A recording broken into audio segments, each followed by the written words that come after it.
Welcome back to the deep dive. If you need a shortcut to being well-informed on physics, well, you are definitely in the right place. Hmm. Today, we're tackling something pretty fundamental in electrostatics. We're diving into Chapter 6 of the Feynman Lectures on Physics, Volume 2. A classic chapter. It's all about how the electric field behaves in various situations. Exactly. And our mission, really, is to get a grip on how physicists actually solve these complex electrostatic problems. We're talking about moving beyond, just simple point charges. Right. Things like charge distributions, conductors, the real messy stuff. Yeah, figuring out the electric potential, phi, in the electric field, E, when you've got actual charges or, say, bits of metal involved, it's about the core methods. And that's the key thing Feynman gets into here. It's moving from those, let's say, foundational laws to a more pragmatic toolkit for actually calculating things. It's not just knowing Coulomb's law anymore. No, exactly. You need the fundamental equation, sure, but you also need some, well, clever mathematical tricks to handle these real-world setups. It's about being practical. Okay, so let's start there then. The fundamentals. Before the tricks, we need the language, the governing equations for all of electrostatics. What are they? Well, it starts with Maxwell's equations, but simplified for electrostatics, meaning nothing's changing in time. The first big one is that the electric field E is conservative, meaning its curl is zero. Mathematically, that's nabla across E equals zero. Abla times math BFE. Okay, curl E is zero. And why is that so important? Because that's what lets us define the electric field using a scalar potential. Apply this. It means E is the negative gradient of phi, so math BFE is nabla phi. Ah, right. And that's a huge simplification, isn't it? Going from a vector field E to just a single scalar function phi. Massive. Think about it. E has three components. X, E is all possibly complicated and linked. But if curl E is zero, you find you only need to solve for one scalar function, Fe, to know everything about E.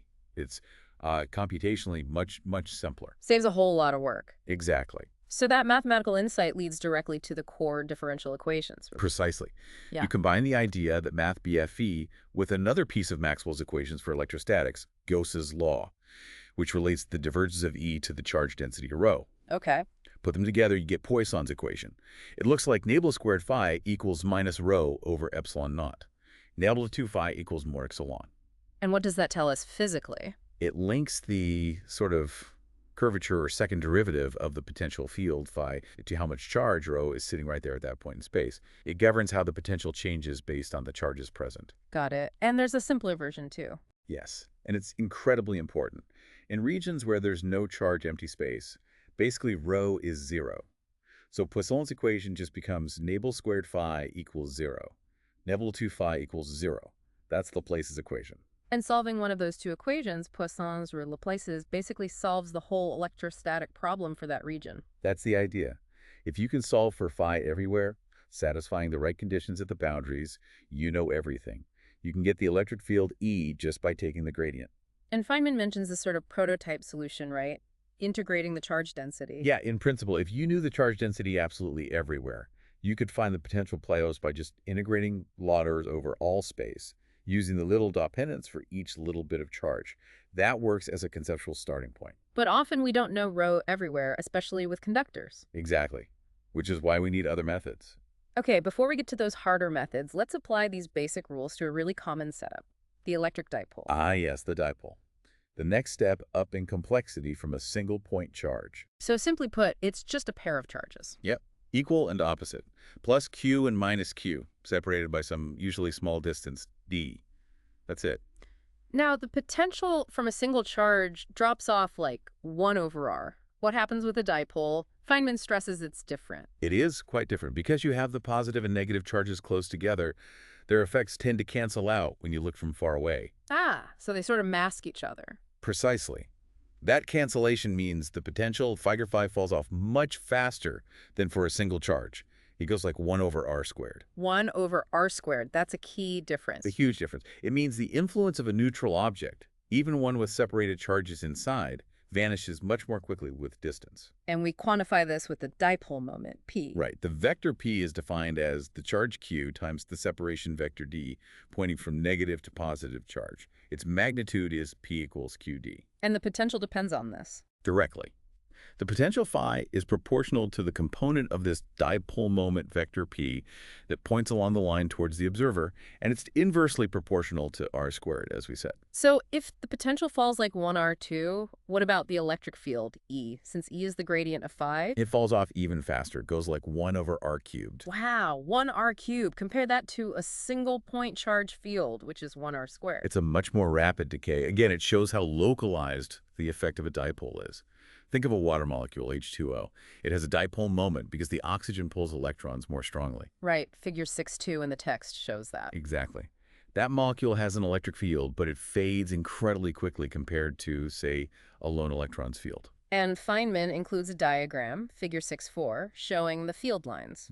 It shows them looping tightly from the positive charge to the negative charge, spreading out a bit, but becoming very weak very quickly as you move away. And this dipole idea isn't just for simple pairs of charges, is it? It generalizes. Absolutely. If you have any distribution of charges, but the total net charge is 0, then when you look at it from far away, the dominant part of the electric potential will be the dipole term. The 4 squared part. Yes. The potential can be written as a series expansion in powers of 1r. If the total charge, the 4 term, is 0, the next term, the dipole term, 1r2, is usually the most important one that survives at large distances. So even complex neutral molecules often look like simple dipoles from afar. Pretty much. It's the first moment of the charge distribution beyond just the total charge. Okay. That covers cases where we sort of know the charges, but now conductors. This seems like where the real challenge begins. It is. Because with conductors, the charges are free to move. We know what they do in the end state. They arrange themselves, so the surface is an equipotential, right? Constant potential everywhere on the surface. Exactly. That's the physical outcome. But the problem is, we usually don't know how they arrange themselves. What is the final surface charge density sigma at each point? We can't just integrate because we don't know the charge distribution beforehand. The very thing we need to calculate the potential is unknown. Right. It's a self-consistency problem. So this is where Feynman introduces what he calls a clever trick, the method of images. Ah, yes. This is a beautiful piece of mathematical insight. It's not really physics, in a sense. It's a mathematical technique to solve the boundary value problem posed by the conductor. How does it work? Replacing the conductor with imaginary charges? Essentially, yes. You remove the conductor surface mathematically, and instead you place one or more fictitious image charges in the region behind where the conductor surface was, or inside it. Okay. Wow. The crucial rule is, you choose the location and magnitude of these image charges precisely so that the potential they create, combined with the potential from the original real charges, produces the correct potential value on the surface where the conductor used to be. So you force the boundary condition to be correct using these imaginary charges. Exactly. If the conductor was grounded, 0 potential, you arrange the image charges so the potential along that surface becomes 0. The classic example is the point charge near a conducting plane, right? Figures 610. Perfect example. You have a real charge plus q some distance above an infinite grounded conducting plane. The method says, forget the plane. Instead, put an image charge niche q an equal distance below where the plane was, symmetrically placed. Like a mirror image. Precisely. Now, calculate the potential from the real plus q and the image q. You'll find that exactly on the plane where the conductor was, the potential is 0 everywhere. Problem solved. Because the potential from plus q and Nash cancel perfectly on that midway plane. Correct. And the amazing thing is, in the region above the plane, where the real charge is, this potential, calculated from the 2-point charges, is the correct potential for the original problem with the conducting plane. So this mathematical trick gives us the real physical field. It gives the correct field and potential in the region of interest, yes. From that, you can calculate real physical things. For instance, the electric field lines hitting the conductor surface. And Feynman notes the field at the surface is actually double what the original charge plus q would create alone there. Yes, because both the real charge and the image charge contribute to the field pushing perpendicularly into the surface. You can also calculate the force on the real charge plus q. Which way does it point? It's attracted towards the plane. And the force you calculate is exactly the same as the attractive force between the real charge plus q and the imaginary image charge BQ. Wow. So the math construct gives the real physical force. It works beautifully. Okay, planes are one thing. What about curved surfaces, like a sphere? Figure 611 shows a charge near a conducting sphere. More complex, but the same principle applies. If you have a point charge plus q outside a grounded conducting sphere, you can again replace the sphere with an image charge inside it. Also cheap. Not necessarily. The image charge, let's call it q, has to be a specific magnitude, and it has to be placed at a specific location inside the sphere, not just symmetrically.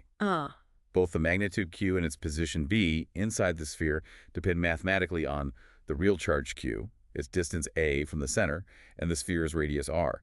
You derive these values to ensure the potential is zero everywhere on the sphere's surface. Still, just one image charge for a grounded sphere. For grounded sphere, yes. But Feynman raises a really good point. What if the sphere isn't grounded? What if it's insulated and, say, started with zero net charge? Right, the total charge has to stay zero then. Exactly.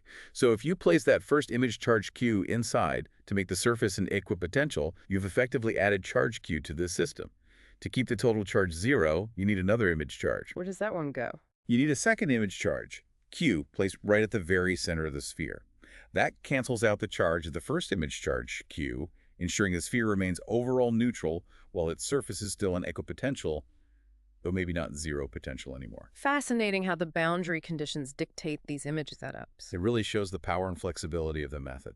Okay, let's shift from these theoretical problem-solving techniques to more practical devices and phenomena that come out of electrostatics.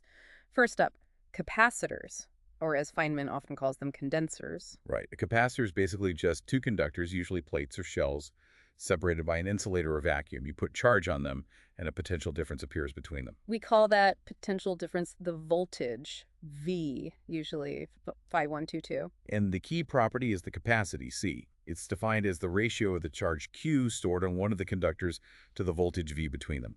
Q equals C times V. QCV. And C is a constant for a given capacitor geometry. It tells you how much charge you can store for a given voltage. The classic example is the parallel plate capacitor, figure 612. Just two parallel metal plates, area A, separation D. And the formula for its capacitance is pretty famous. Indeed. C equals epsilon naught times A over D. William K epsilon, AGDD tie. A bigger area or smaller separation gives more capacitance. But Feynman is careful to point out this is an approximation, right? Yes, it assumes the electric field is perfectly uniform between the plates and zero outside. That's only really true if the plates are infinitely large or the separation D is very small compared to the plate size. Otherwise, you get fringing fields. Right. The field lines bulge out near the edges, which slightly changes the capacitance. But epsilon de Law and ATA is a very good approximation for most practical capacitors. Okay, staying with conductors. Another really important effect discussed is high voltage breakdown. Ah, yes. This relates to the shape of conductors. The key principle, which comes directly from solving Laplace's equation near surfaces, is that the electric field is always strongest at sharp points or regions of high curvature. Where the radius of curvature is smallest. Exactly. Think of a conductor that's mostly smooth, but has a very sharp needle-like tip. What happens there? The charge density sigma, the charge per unit area, becomes incredibly high right at that sharp tip. All the charge bunches up there. It gets concentrated there, yes.